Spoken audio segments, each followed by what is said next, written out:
하나님 말씀은 이사야 53장 2절에서 6절까지의 말씀입니다. 우리 함께 봉독하겠습니다. 그는 주 앞에서 자라나기를 연한 순 같고 마른 땅에서 나온 뿌리 같아서 고운 모양도 없고 풍채도 없은즉 우리가 보기에 흠모할 만한 아름다운 것이 없도다. 그는 멸시를 받아 사람들에게 버림받았으며 간고를 많이 겪었으며 질고를 아는 자라. 마치 사람들이 그에게서 얼굴을 가리는 것 같이 멸시를 당하였고 우리도 그를 귀히 여기지 아니하였도다. 그는 실로 우리의 질고를 지고 우리의 슬픔을 당하였거늘 우리는 생각하기를 그는 징벌을 받아 하나님께 맞으며 고난을 당한다 하였노라. 그가 찔림은 우리의 허물 때문이요 그가 상함은 우리의 죄악 때문이라. 그가 징계를 받음으로 우리는 평화를 누리고 그가 채찍에 맞음으로 우리는 나음을 받았도다. 우리는 다 양 같아서 그릇 행하여 각기 제 길로 갔거늘 여호와께서는 우리 모두의 죄악을 그에게 담당시키셨도다. 아멘. 자리에 앉아 주십시오. 오늘은 이사야 53장 2절 6절까지의 말씀을 가지고 우리의 질고를 지고 슬픔을 당한 자라는 제목으로 함께 말씀을 나누겠습니다. 우리는 지난 해의 마지막 주일에 기도 제목을 공헌을 했었습니다. 그리고 한 해가 지났습니다.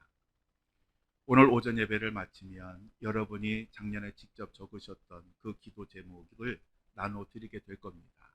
그러면 그 기도 제목을 보시면 2023년 한 해 동안 하나님께서 내 기도를 다 들어주셨구나라고 할 분도 있을 것이고, 이 기도는 들어졌는데 이 기도는 아직 안 들어졌구나라고 하는 분도 있을 것이고, 도대체 내 기도는 하나님께서 전혀 들으시지 않는구나 라고 하는 분도 있을 것입니다. 저의 경우에는 가장 큰 기도 제목들이 하나도 들어지지 않았습니다. 그 중에 하나가 제가 2023년 기도했던 것이, 하나님, 저희 산성교회가 50명이 출석하는 교회가 되게 해주세요. 그래서 정말 우리들의 그 팔을 뻗쳐서 밖으로 힘을 쏟는 그러한 교회가 되게 해주세요라고 기도를 했는데, 인원이 늘기는커녕 오히려 줄어들었습니다. 저는 지난 성탄 예배 전에 있었던 그 일로 인해서 사실은 24일 주일 예배하고 25일 성탄 감사 예배를 인도할 수 있을지조차도 사실 자신이 없었습니다. 얼마나 가슴이 먹먹하고 얼마나 답답한지. 그런데 하나님께서 그래도 은혜를 주셔서 24일 예배, 25일 예배를 잘 마쳤는데, 어느 순간에 그 교인을 잃어버린 상실감이 확 몰려들면서 아무것도 할 수가 없었습니다. 그래서 그때 이틀 동안 쉴 수밖에 없었던 것이, 설교 준비를 도저히 할 수가 없었습니다. 사실 설교라고 하는 것은 영성과 이성과 감성이 잘 어우러질 때에 잘 만들어집니다. 그런데 감성이 무너지니까요, 아무것도 할 수가 없었습니다. 그래도 인간은 망각의 동물이라고 시간을 조금 가지고 쉬면 감정이 무뎌지니까, 그래서 다시 일어나서 이제 이 연말을 준비하게 되었지만, 하여간 하나님께 간절히 기도하고 기도했던 그 기도 제목들이 하나도 들어지지 않은 것을 생각하면 참 마음이 아프고 답답합니다. 우리는 하나님께 간절히 부르짖고 기도하면 하나님께서 우리들의 기도를 들으신다고 하는 것을 믿습니다. 또 반면에 우리가 열심히 기도해도 하나님은 나의 기도를 잘 들어주시지 않는다고 하는 사실도 또 잘 압니다. 어떤 자매가 있었습니다. 아버지가 갑자기 쓰러지시면서 중환자실에 입원을 하셨습니다. 이 자매는 그 아버지가 그렇게 쓰러지게 된 것이 하나님이 자기 자신을 치시기 위해서 그 아버지를 치셨다라고 그렇게 생각을 했습니다. 그래서 하나님께 간절히 기도하기를, 하나님, 제가 하나님 앞에 열심히 잘할 테니까 제 아버지를 살려주십시오라고 간절히 기도했습니다. 그런데 그 기도는 들어지지 않았습니다. 그 아버지는 결국 돌아가시고 말았습니다. 그러자 이 자매는 하나님은 너무 잔인하신 분이라고 생각을 해서 더 이상 교회를 나가지 않았습니다. 그런데 얼마 후에 그의 오빠가 교통사고로 사경을 헤매게 되었습니다. 그러자 이 자매는 하나님이 또 나를 치시는구나. 그러면서 하나님, 제가 이제 다시 교회를 나갈 테니까 제 오빠를 제발 살려달라고. 아버지도 데려가셨는데 제 오빠마저 데려가시면 어떡하느냐고 간절히 눈물로 기도하면서 부르짖었습니다. 그런데 하나님은 이 기도도 들어주시지 않으셨어요. 그 오빠는 곧 죽고 말았습니다. 그래서 이 자매는 하나님에 대해서 이렇게 생각했습니다. 하나님은 죽으셨거나 아니면 정말 무능하시거나 아니면 하나님은 신앙생활을 제대로 하지 않는 사람들을 치시는 아주 무서운 분이라고 생각을 하게 되었습니다. 다만 이 자매가 계속해서 교회를 다녔던 것은 만약에 자기가 그렇게 하지 않으면 하나님이 또 다른 가족을 치실까 봐 두려워서 그 교회를 계속 다녔습니다. 사실 우리들의 마음속에도 이러한 자매의 마음이 있을지도 모릅니다. 그럼에도 불구하고 애써 부인하고 열심히 교회를 다닙니다. 열심히 기도는 합니다. 그렇지만 내 기도에 하나님은 반드시 응답하실 거야 라고 하는 확신은 사실은 없습니다. 그냥 하는 것. 이런 신앙생활을 하는 사람들이 사실 대부분입니다. 시편 22편에 보면 다윗이 열조들의 그 기도에 응답하시는 하나님에 대해서 찬양을 하고 있습니다. 22편 4절부터 5절까지 우리 함께 읽겠습니다. 우리 조상들이 주께 의뢰하고 의뢰하였으므로 그들을 건지셨나이다. 그들이 주께 부르짖어 구원을 얻고 주께 의뢰하여 수치를 당하지 아니하였나이다. 아멘. 자, 여기 보면 조상들이 부르짖었더니 구원을 해주시고 의뢰하였더니 응답하셨다라고 그렇게 하나님을 찬양하고 있습니다. 그런데 다윗 자신에 대해서는 이렇게 이야기를 합니다. 우리 함께 읽어볼까요? 내 하나님이여, 내 하나님이여, 어찌 나를 버리셨나이까? 어찌 나를 멀리하여 돕지 아니하시오며 내 신음소리를 듣지 아니하시나이까? 내 하나님이여, 내가 낮에도 부르짖고 밤에도 잠잠하지 아니하오나 응답하지 아니하시나이다. 아멘. 다윗은 정말 힘들고 어렵고 고달픈 삶을 산 사람이었습니다. 그래서 하나님께 밤낮으로 부르짖을 수밖에 없었고 그거 외에는 할 수 있는 것이 없었습니다. 그런데 어떠한 응답도 하지 않으시는 그러한 하나님이 마치 자기 자신을 버린 것 같은 그러한 그 탄식을 하고 있는 것입니다. 여러분들은 조상들의 기도는 그렇게 잘 들으시더니 자기 자신의 기도는 전혀 듣지 않으시는 것 같은 바로 이러한 다윗의 심정을 여러분들도 이해하시지요. 우리도 사실 이러한 생각 들 때가 많잖아요. 다른 사람의 기도는 그렇게 잘 들어주시더만 그냥 조금만 해도 그렇게 들어주시더만 우리는 10년 기도하고 20년 기도해도 도대체 하나님이 들으시는지 마시는지 의심될 때가 얼마나 많이 있습니까? 우리 하나님이 왜 우리의 기도에 침묵하실까요? 들어주시면 얼마나 좋겠어요.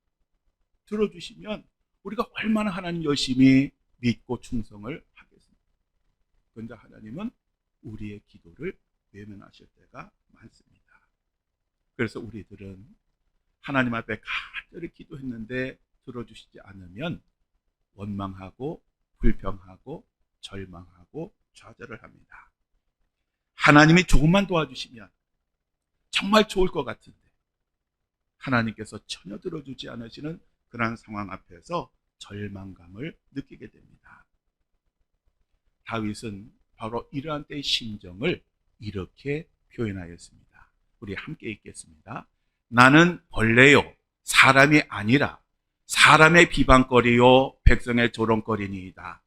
나를 보는 자는 다 나를 비웃으며 입술을 삐죽거리고 머리를 흔들며 말하되 그가 여호와께 의탁하니 구원하실 걸.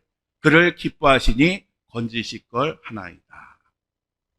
이 말은 무슨 말이냐 하면, 다윗이 그 절망과 어려운 가운데 하나님 앞에 열심히 기도하니까 사람들이 뭐라 그러냐 하면, 야, 그 기도해봐야 안 들어주셔.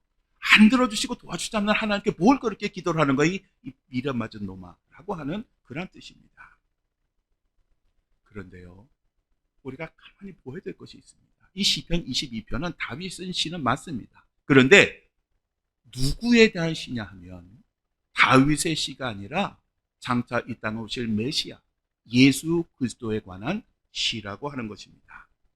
그래서 시편 22편 18절에 보면 내 겉옷을 나누며 속옷을 제비 뽑나이다 라고 말씀을 합니다. 이 말씀을 들으면 우리가 뭔가 성경 구절이 생각이 납니다. 요한복음 19장 23절에서 24절에 군인들이 예수를 십자가에 못 박고 그의 옷을 취하여 네 깃에 나눠 각각 한 깃씩 얻고 속옷도 취하니 이 속옷은 호지 아니하고 위로부터 통으로 짠 것이라. 군인들이 서로 말하며 이것을 찢지 말고 누가 얻나 제비 뽑자 하니 이는 성경에 그들이 내 옷을 나누고 내 옷을 제비 뽑나이다 한 것을 응하게 하려 함이로라. 군인들은 이런 일을 하고, 즉 시편 22편의 다윗이 한 이야기가 예수님을 통해서 이루어졌다라고 하는 그런 말씀입니다. 시편 22편은 다윗의 심정을 물론 고려하는 것이기도 하지만 장차 이 땅에 오셔서 고난을 당하시고 십자가에 달려 죽으실 예수님의 그 절망, 예수님의 좌절, 예수님의 그 한탄을 기록한 그러한 시입니다. 사람들은 예수님을 슈퍼스타와 같이 생각했습니다. 그래서 예수님만 따라다니면 정말 놀라운, 이 세상을 뒤집을 만한, 그리고 이전까지 살았던 우리들의 인생이 역전이 되고 정말 행복하고 복된 풍성한 인생이 올 것이라고 그렇게 기대를 했었습니다. 그래서 열렬하게 예수님을 따라다녔습니다. 그런데 우리 예수님은 아주 무기력하게 한 번도 힘도 써보지 못하시고 십자가에 달려 죽으셨습니다. 아마 예수님을 따르던 모든 사람들이 절망을 했을 것입니다. 그들의 그 희망은 정말 허무하게 절망으로 끝났습니다. 우리들은 기도를 통하여 능력의 하나님이 우리의 어려운 형편, 어려운 처지를 변화시켜 주시고 도와주시고 구원해 주시기를 기도를 합니다. 마치 뭐가 같냐 하면 예수님께서 십자가에 달려 죽으실 때 두 강도가 같이 달렸습니다. 그 중에 한 강도가 예수님에게 이렇게 말을 합니다. 내가 그리스도가 아니냐? 너와 우리를 구원하라. 우리도 늘 하나님께 이런 기도를 합니다. 하나님, 저희는 하나님의 자녀가 아닙니까? 그러면 당연히 하나님 도와주셔야죠. 세상 사람들이 나를 조롱하는데, 하나님의 이름을 욕되게 하는데 어떻게 하나님 그만두고 보고 계십니까? 저 도와주셔야죠. 그래야 하나님께 영광이 되지 않겠습니까? 그런데 우리가 기억해야 될 것이 있습니다. 그것은 우리의 기도에 응답하시다가도 하나님이 침묵하시는 시간이 있는데 바로 그 시간은 우리가 십자가를 감당해야 하는 그러한 순간이라고 하는 것입니다. 고난과 고통을 통해 이루기를 원하시는 하나님의 뜻이 있으시기에 우리가 십자가의 길을 가고 있는 그 순간에 하나님은 우리를 외면하시는 것입니다. 사실 외면하시는 것이 아니라 우리를 보고 계신데 침묵하고 계신 것입니다. 우리는 우리의 기도에 하나님이 침묵하실 때에 얼마든지 우리를 도우실 능력이 있으심에도 불구하고 그냥 우리들의 고통을 바라보셔야만 하는 그 하나님의 마음을 우리는 생각을 해야 합니다. 예수님이 십자가에서 고통스러워하시며 죽어가실 때에 마음만 먹으면 얼마든지 구원하실 수 있는 하나님이, 그 예수님이 나의 하나님 어째 나를 버리셨나이까라고 그렇게 절규할 때 외면하셔야 했던 그 하나님의 마음, 그 마음이 어떨까요? 우리 하나님은 아무에게나 침묵하시지 않습니다. 우리 하나님은 십자가를 감당할 수 있는 사람, 십자가를 감당해야 하는 사람의 기도에만 침묵하십니다. 일본의 엔도 슈샤쿠의 침묵이라고 하는 소설이 있습니다. 17세기 일본의 기독교가 전해지던 그 초기에 포르투갈 예수회 소속 페레이라 신부가 이 일본에 가서 열심히 복음을 전했습니다. 33년 동안 굳센 믿음을 가지고 한결같이 그 복음을 전했고, 그러던 중에 그는 주교가 되었고 정말 믿음을 잘 지켰던 그러한 신앙인이었습니다. 그런데 도요토미 히데요시가 이전엔 기독교에 대해서 개방적으로 취하던 그 태도를 변하여 기독교를 탄압하기로 결정을 합니다. 그래서 그때부터 아주 혹독하고 잔인한 박해가 기독교인들에게 주어집니다. 페레라 신부는 많은 기독교인들이 믿는다고 하는 이유로 박해를 당하고 죽어가는 그 모습을 보면서 하나님께 이렇게 부르짖었습니다. 하나님, 당신은 왜 침묵하고만 계십니까?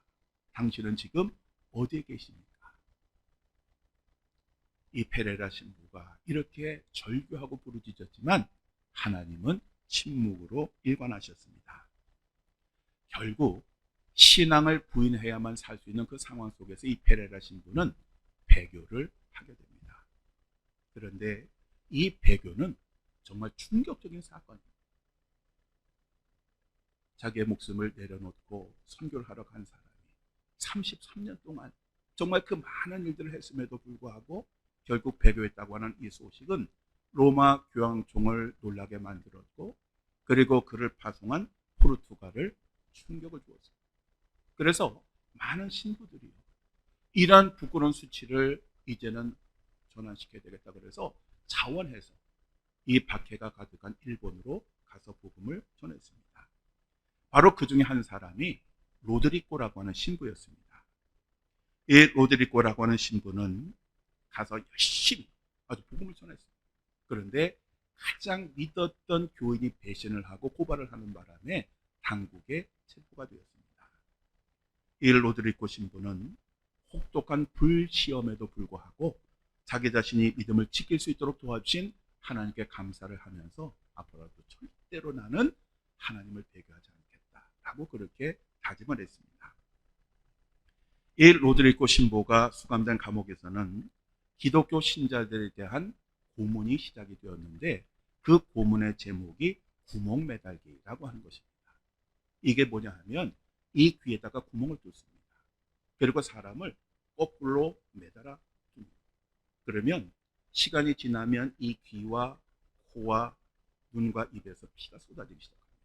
그러다가 서서히 죽어가게 됩니다. 얼마나 고통스럽고 얼마나 힘들겠어요. 이 형은 마치 예수님께서 십자가에 죽으신 것과 같은 아주 끔찍하고 잔인한 그러한 형이었습니다. 그런데 고문 집행자들이 페레이라 신부에게 로드리고 신부에게 제안을 하나 합니다. 그것은 뭐냐 하면, 만약에 로드리고 신부가 예수님의 초상화를 한번 밟고 지나가면 그 성도들에 대한 성집행을 정지하겠다라고 하는 것이었습니다. 처음에 로드리고 신부는 그 제안을 받고도 어떻게 생각했냐 하면, 저 사람들은 지상에서의 고통 대신에 영원한 기쁨을 얻을 수 있을 거야 라고 하면서 외면을 했습니다. 그런데 먼저 배교를 했던 페레라 신부가 이 로드리고 신부에게 상황을 외면하지 말 것을 그렇게 권면을 합니다. 그러면서 당신이 한 사람 배교하면 저 수많은 사람들이 고통에서 자유함을 얻게 되는데 왜 그렇게 고집을 부리느냐? 네가 고집을 부리는 것은 교회의 오점이 되기 싫어서 그런 고집을 부리는 것이 아니냐라고 하면서, 만일 예수님이 여기에 계셨다면 어떻게 하셨을까를 생각해봐라 라고 얘기를 합니다. 로드리고 신부는 결국 예수님의 초상을 밟고 지나가게 됩니다. 이러한 행동의 의미에 대해서 엔도 슈샤쿠가 이렇게 글을 남깁니다. 지금까지 자신의 전 생애를 통해 가장 아름답다고 생각해온 것, 가장 맑고 깨끗하다고 믿었던 것, 인간의 이상과 꿈이 담겨진 것을 밟는 것이다. 이 발의 아픔, 그때 밟아도 좋다고 동판에 새겨진 그분은 신부에게 말했다. 밟아도 좋다. 내 발의 아픔을 내가 제일 잘 알고 있다. 밟아도 좋다. 나는 너희들에게 밟히기 위해 이 세상에 태어났고 너희들의 아픔을 나누기 위해 십자가를 짊어진 것이다. 이렇게 해서 신부가 성화에 발을 올려놓았을 때 아침이 왔다. 닭이 멀리서 울었다. 사랑하는 성도 여러분, 예수님의 부활은 십자가의 고통과 죽음에서 시작되었습니다. 사람들에게 배신당하고 조롱받고 하나님께 버림받으셨던 바로 그 순간이 부활의 승리의 시작이었습니다. 하나님의 침묵 앞에서 우리가 절망하고 원망하는 바로 그 자리가 부활의 승리의 시작점입니다. 하나님은 우리들의 기도를 반드시 들으시고 응답하십니다. 이것은 변함없는 하나님의 약속입니다. 그렇지만 그러한 능력의 하나님이 우리들의 기도를 외면하시고 침묵하신다면 거기에는 정말 중요한 하나님의 뜻이 있고 우리가 그것을 감당하기를 원하시는 것입니다. 그래서 하나님은 우리로 인하여 정말 고통스러워하시고 슬퍼하시면서도 못 들은 척, 못 본 척 그렇게 하시는 것입니다. 오늘 본문 말씀을 새번역 성경이 이렇게 번역합니다. 우리 함께 읽겠습니다. 그는 주님 앞에서 마치 연한 순과 같이 마른 땅에서 나온 싹과 같이 자라서 그에게는 고운 모양도 없고 훌륭한 풍채도 없으니 우리가 보기에 흠모할 만한 아름다운 모습이 없다. 그는 사람들에게 멸시를 받고 버림을 받고 고통을 많이 겪었다. 그는 언제나 병을 앓고 있었다. 사람들이 그에게서 얼굴을 돌렸고 그가 멸시를 받으니 우리도 덩달아 그를 귀하게 여기지 않았다. 그는 실로 우리가 받아야 할 고통을 대신 받고 우리가 겪어야 할 슬픔을 대신 겪었다. 그러나 우리는 그가 징벌을 받아서 하나님에게 맞으며 고난을 받는다고 생각하였다. 그러나 그가 찔린 것은 우리의 허물 때문이고 그가 상처를 받은 것은 우리의 약함 때문이다. 그가 징계를 받음으로써 우리가 평화를 누리고 그가 매를 맞음으로써 우리의 병이 나았다. 우리는 모두 양처럼 길을 잃고 각기 제 갈 길로 흩어졌으나 주님께서는 우리 모두의 죄악을 그에게 지우셨다. 아멘. 사랑하는 아들에 대한 하나님의 그 침묵이 바로 저와 여러분을 살리신 것이었습니다. 그렇지만 그곳에는 하나님의 사랑하심과 함께하심이 있었습니다. 우리가 이 땅을 사는 동안 하나님 앞에 간절히 기도하고 부르짖을 때에 하나님은 우리들의 기도를 외면하시는 것 같고 모르시는 것 같고 그리고 응답하시지 않는 것 같지만 바로 그 자리에도 우리 하나님은 함께 하시고 우리를 도와주시고 우리가 그 고난과 고통을 이기도록 도와주시는 것입니다. 그러니 우리가 이것을 안다면 우리들의 기도대로 응답되지 않는다고 불평하고 원망하겠습니까? 아니면 내 기도를 들어주지 않으시는 하나님께 감사하겠습니까? 기도하시겠습니다. 저희들의 모든 기도를 들으시고 응답하시는 하나님, 때로 하나님이 저희들의 기도를 들으시고도 응답하지 않으실 때에는 그만한 이유가 있고 응답하지 못하시는 하나님의 마음이 얼마나 아프고 얼마나 힘드신지 저희가 헤아리게 하시고 또한 그 순간은 저희가 아픔과 고난을 감당해야 할 시간임을 깨닫게 하셔서 저희들의 기도에 응답하시는 하나님에게도 감사하지만 우리들의 기도대로 듣지 않으시는 하나님에게도 감사하는 저희들이 되게 하여 주옵소서. 우리 하나님은 세상 끝날까지 저희와 함께 하시고 동행하시고 지켜주심을 믿고 끝까지 순종하며 따르는 저희 모두가 되게 하여 주옵소서. 우리 주 예수 그리스도의 이름으로 간절히 기도드립니다. 아멘.